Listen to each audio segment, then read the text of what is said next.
La revolución se traga a sus hijos. Nadie está a salvo, pero ¿de qué?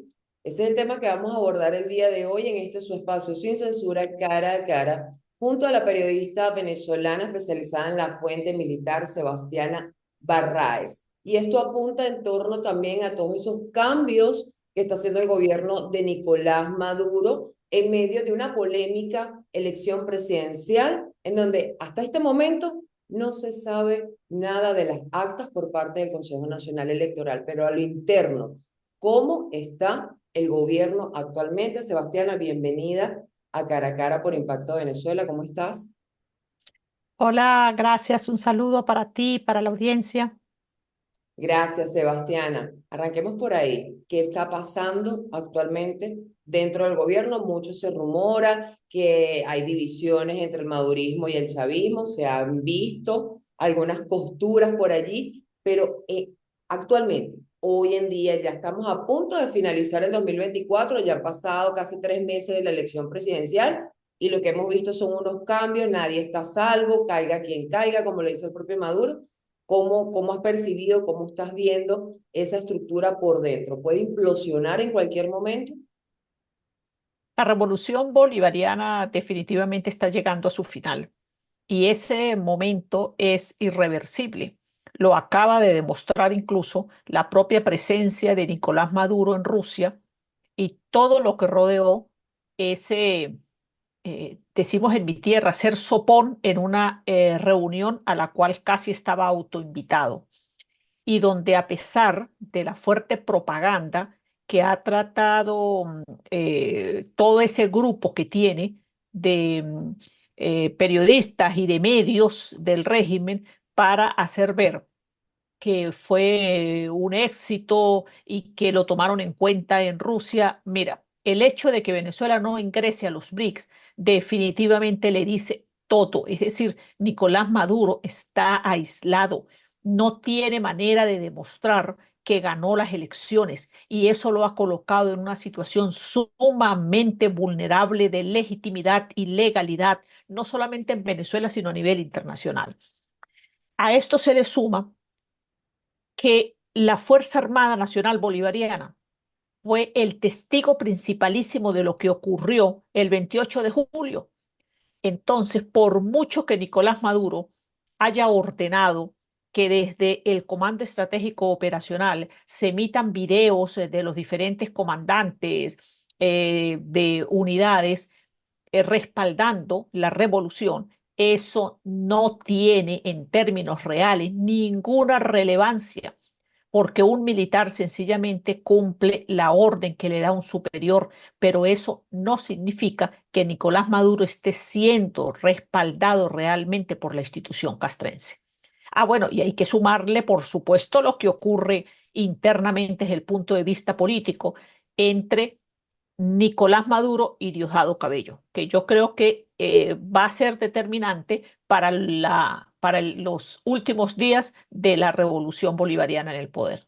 Antes de pasar al tema del número 2 del chavismo, que también es importante, hay un factor allí que, bueno, lo he leído, lo has escrito en tus artículos y todo, pero es lo de Hernández Dala, o sea, 10 años al frente de la División de Contrainteligencia Militar. Evidentemente, esto es un enrosque todo el tiempo con el alto mando y hay una gran cantidad de generales que han ascendido, pero ninguno ha llegado a ocupar puestos porque, bueno, Maduro siempre ha tenido como su rosquita allí, pero que salga alguien que uno consideraba como el hombre de confianza en el área militar de Nicolás Maduro, de Casa Militar, llama poderosamente la atención. Entonces quisiera más o menos saber si esto es porque ya estaba pasado de tiempo o porque le quiere mostrar otro rostro a la Fuerza Armada internamente. A ver, hay dos elementos. El mayor general Iván Rafael Hernández Dala, sin duda que era un hombre de confianza de Nicolás Maduro. No por casualidad ocupó la Dirección General de Contrainteligencia Militar y la Guardia de Honor Presidencial durante 10 años. Paralelamente, también lo hizo el general en jefe Gustavo González López en el caso del SEBIN. Y Ujú. es ahí donde es evidentísimo qué sucedió entre Nicolás Maduro y Diosdado Cabello.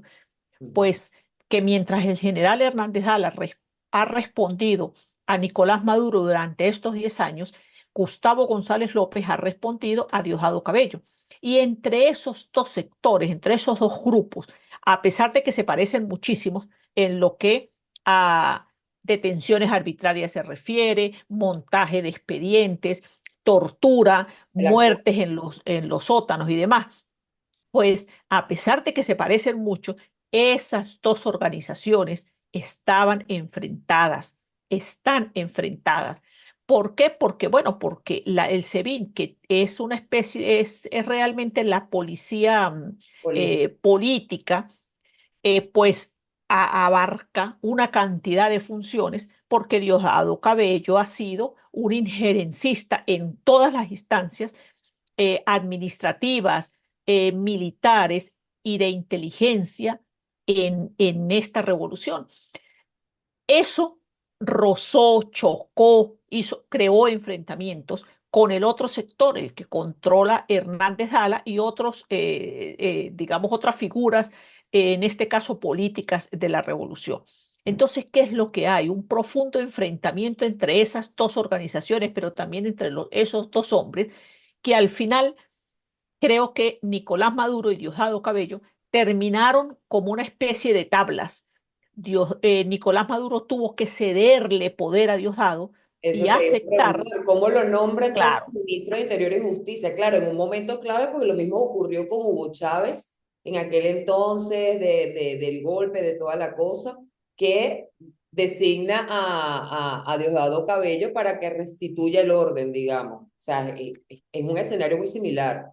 no, fíjate, Mildred, yo ahí debo hacer una precisión. Ujú. Yo creo que esto que está pasando ahorita en la revolución no se parece a lo que sucedió cuando Hugo Chávez, porque además hay una particularidad. Hugo Chávez fue un líder, Sí. sin duda alguno, muy fuerte y fue capaz de conducir esa revolución con respaldo popular, con aglutinando organizaciones alrededor de todo el polo patriótico. Es decir, él fue un líder indiscutible en la revolución, pero eso no sucede con Nicolás Maduro y Diosdado Cabello.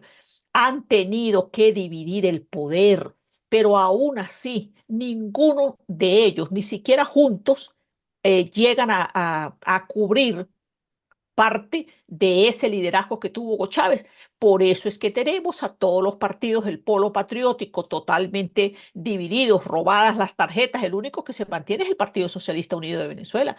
Y además de eso, pues lo que significaba Hugo Chávez desde el punto de vista de legitimidad y legalidad con, digamos, el triunfo que obtenía en las elecciones, lejos está Maduro y mucho más Diosdado Cabello de representar algo de eso. No, y con la ley electoral ahorita de la Asamblea Nacional, que Jorge Rodríguez dijo que antes del 15 de diciembre, pues eso iba a estar listo. Ahí van a como suprimir a todas las demás organizaciones políticas, sobre todo las de oposición, pero ahí no se salva. Ahí es donde entra tu frase, nadie se salva, aquí nadie se salva. O sea, esto cada vez está más así, ¿no? Claro, yo a eso le agregaría que el no se salva no va solo desde la gente, digamos, no solamente desde lo simbólico que representa, no se salva políticamente. Es que literalmente no se están salvando. No hemos tenido, yo creo que nunca tantos fallecidos, tantas supuestas muertes naturales en la revolución bolivariana como las que han ocurrido desde hace un año para acá, cantidad de, sobre todo de militares y de gente relacionada con sectores de poder. Eso le pasa a todas las revoluciones. Cuando entran en crisis, cuando están agonizando, pues empiezan a eliminar esto que podríamos llamar cabos sueltos y más aún cuando esas figuras representan secretos, representan el que de alguna manera ha tenido cercanía y poder y por lo tanto guarda secretos de esas revoluciones. Mucho se habla, Sebastián, y desde hace años que, bueno, que tiene Nicolás Maduro en el poder sobre las divisiones y la Fuerza Armada, la esperanza en que la Fuerza Armada algún día reaccione desde cualquier flanco, bien sea desde sus bases, intermedio, alto mando. Y los venezolanos dicen, bueno, esperemos, la líder opositora María Corina Machado hace llamado, como se lo ha hecho a la Fuerza Armada, a los funcionarios públicos, a no seguir en esto. Yo siento un panorama totalmente distinto a años anteriores, incluso dentro de los propios seguidores de este gobierno, pero eso puede pasar, por lo menos en el área militar, tú que lo conoces mejor, o sea, puede haber inconformidad la hay, porque evidentemente la Fuerza Armada no está bien, ni siquiera en cuanto a eh, su propio bienestar, ¿no? Pero ellos siguen una línea, ellos son unas personas formadas para recibir instrucciones. Puede pasar lo que pasó hace años con Hugo Chávez. A ver, si hace referencia a lo del 11 de abril, creo que esa es una demostración histórica palpable de que los militares son capaces de hacer cualquier cosa, porque más allá de lo que se vendió el 11 de abril, realmente el 11 de abril lo que significó fue un grupo de militares que sacaron a Hugo Chávez del poder. Y estamos hablando de un Hugo Chávez que venía de la academia militar, que venía de la Fuerza Armada, que se consideraba un líder no solamente fuera, sino dentro de la institución armada, donde además lo era, porque eso también es cierto. Ujú. Y aún así, Hugo Chávez no pudo evitar que los militares, sus amigos, sus compadres, su grupo, lo sacaran del poder. Ahora, mucho más Nicolás Maduro, que como me decía en alguna oportunidad un oficial, ni siquiera cumplió con con esta cosa que llamamos la recluta, pues con el servicio militar obligatorio. Entonces, cuando uno observa a un comandante en jefe que no tiene liderazgo, que no tiene ascendencia, que tiene que recurrir al ministro de la Defensa, Vladimir Padrino López, para que lo mantenga en el poder, es porque definitivamente él sabe que la Fuerza Armada no lo respalda. Ahora, ¿qué es lo que puede suceder en la institución? Mire, hasta ahora la Fuerza Armada ha manifestado, por lo menos en la alta cúpula, que respalda a Nicolás Maduro. Y Claro. lo dicen porque, bueno, porque también hay muchos compromisos. Pero yo creo que fundamentalmente hay un elemento que ha sido determinante en el último año y es la represión, es la presión, es el miedo, es la amenaza contra militares. El hecho de que nosotros tengamos un importante número de militares desde el año 2014 presos, yo creo que la suma debe ascender realmente de los militares que han sido procesados, que han estado presos, que tienen presentación, además de los que están actualmente detenidos. Creo que esa cifra supera el mil militares. Estamos hablando de oficiales que además muchos de ellos están ya sin cargos, muchos de ellos están en sus casas, muchos de ellos están bajo sospecha. Y si algo deben tener claro los militares conocedores de esa historia militar, que a mí, por supuesto, también siempre me ha gustado, pero que yo estoy segura que los militares más, es que si algo es peligroso es cuando un hombre en el poder se considera que la Fuerza Armada le es un peligro o está bajo sospecha. Aquí no hay en estos momentos, Mildred, un solo militar, uno solo, no hay que esté seguro con la revolución bolivariana, ni uno, y eso incluye al todopoderoso general Vladimir Padrino López.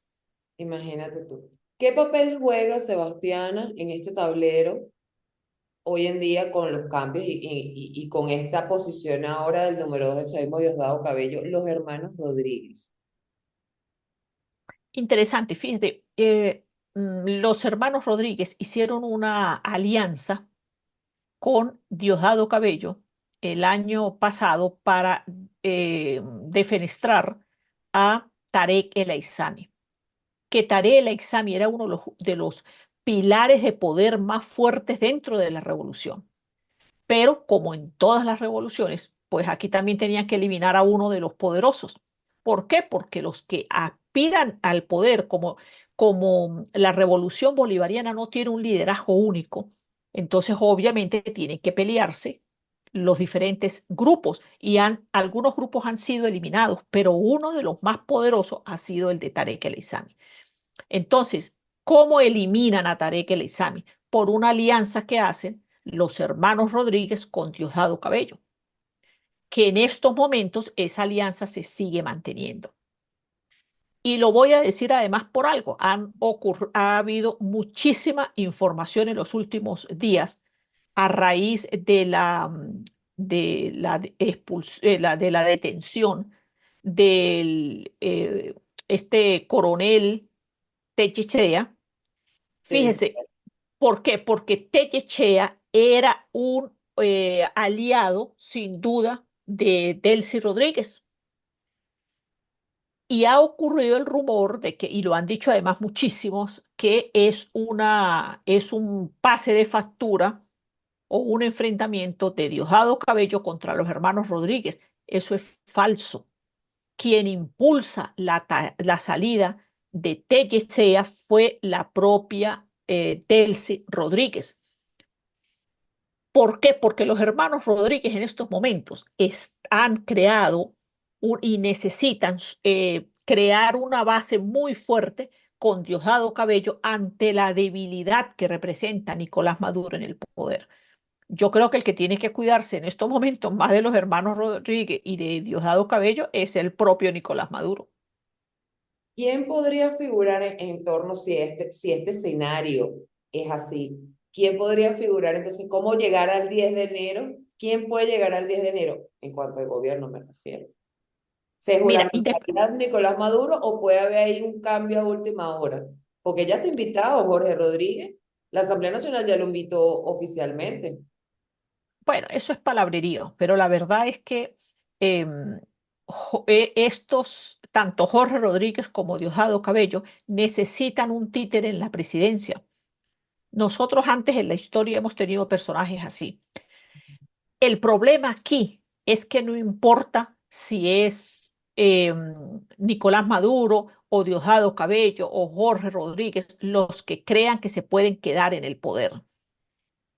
El verdadero drama que tiene en estos momentos la revolución bolivariana es que no tiene legalidad ni legitimidad y a partir del 10 de enero, el que se ubique en la silla de Miraflores, si no es el doctor Edmundo González Urrutia, pues sencillamente es un dictador ante el mundo democrático. Eso no hay manera de sostenerlo.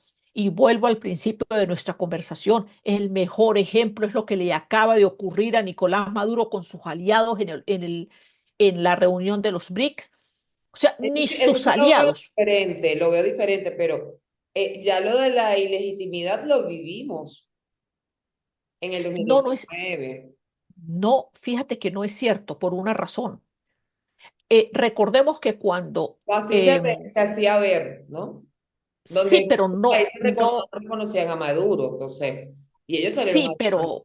pero había una gran debilidad en ese reconocimiento que le hicieron a Juan Guaidó en esa oportunidad. Juan Guaidó no era producto de una elección popular.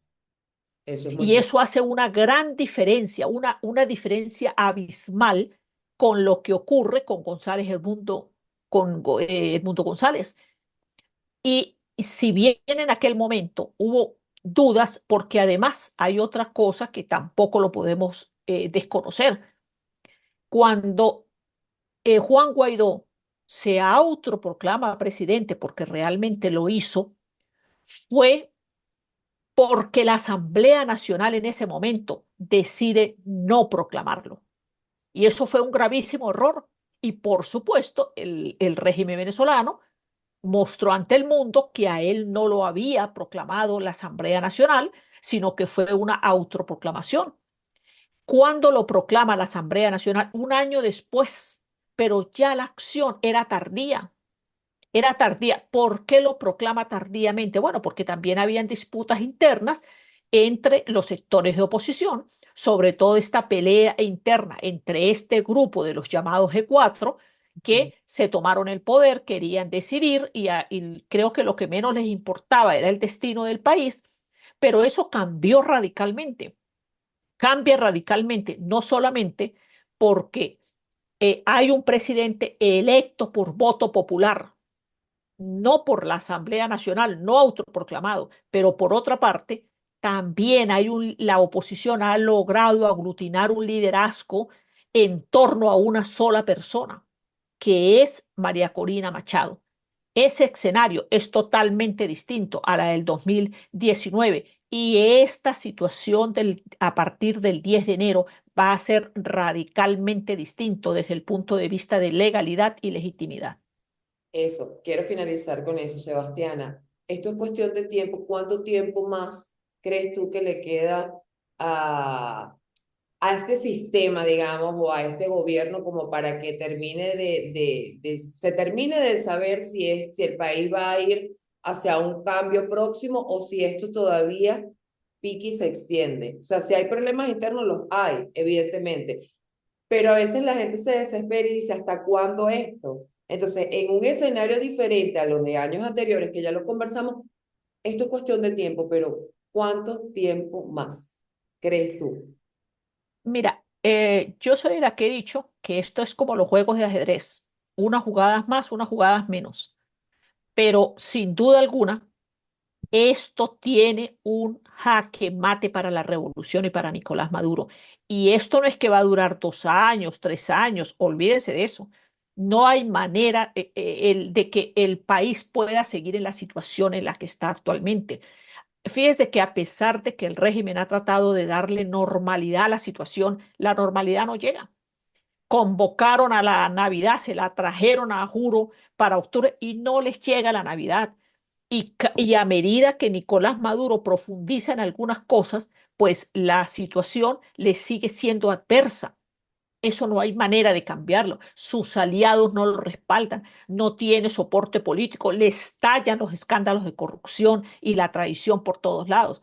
Entonces, eh, eh, a ver, yo quiero decir para finalizar algo que he insistido y estoy convencida de ello. Mira, si la Fuerza Armada hubiese actuado haciendo cumplir la Constitución y cumpliendo la Constitución, entre otras cosas, nos hubiésemos ahorrado la cantidad de muertos y detenidos que hay en estos momentos en el país. Pero aún así puedo decir que si la Fuerza Armada decide cumplir y hacer cumplir la Constitución, pues esta pesadilla terminará inmediatamente.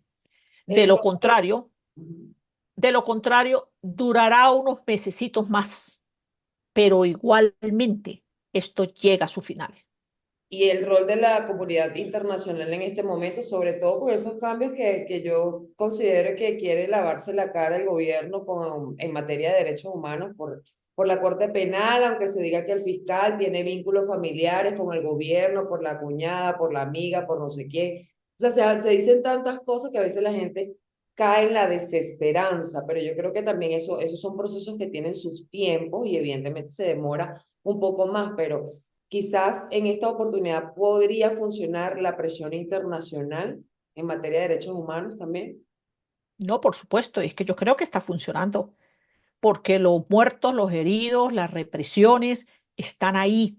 Y a diferencia de lo que había ocurrido quizás muchos años antes, ahora esa experiencia que ha adquirido, por ejemplo, la misión de determinación de los hechos en el caso venezolano, y la relación con las víctimas y las denuncias y los sustentos de expedientes que van a la Corte Penal Internacional son determinantes y hay que tener sin duda alguna confianza en que eso va a tener resultados, estando Maduro dentro o fuera del poder.